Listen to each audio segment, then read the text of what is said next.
Wanted to shoot a real quick video. If you've got a snapper riding mower and you are replacing the deck drive belt because your blade's slipping or the belt broke, I replaced this one for a neighbor, and the belt he brought me was too long, although it looked like it was pretty close to the really worn out old one. So, long story short, for a quick PSA here, underneath here, you can lengthen the frame by adjusting this tube outward. It's pretty neat. This allows the frame to torsion side to side here, but there's a clamp. You loosen this through bolt right here, and then just pull on the front end and it slides this tube outward. It looked like it's about 6 inches of insertion. So it took about 3/4 of an inch for me to get this to where the belt was a proper tension.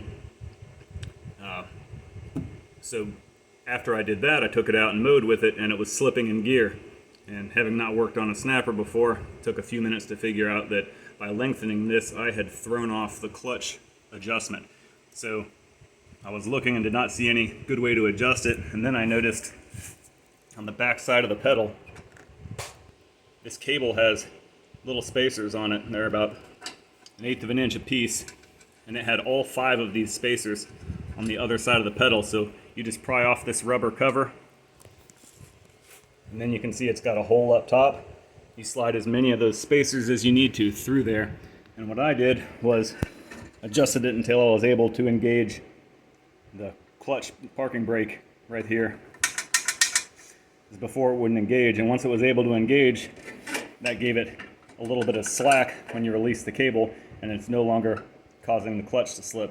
So nothing I saw online told me about these spacers. I don't know if it's every year of snapper, but you're essentially taking as many of these out as you adjust it over here. If you look, this is pretty close to exactly the distance of these 4 spacers I've moved to the other side of this plate. I hope that makes sense. If it doesn't, ask in the comments, but I hope this helps somebody. It's a pretty neat design, but if you haven't worked on a snapper before, it's a little odd. Have a good one.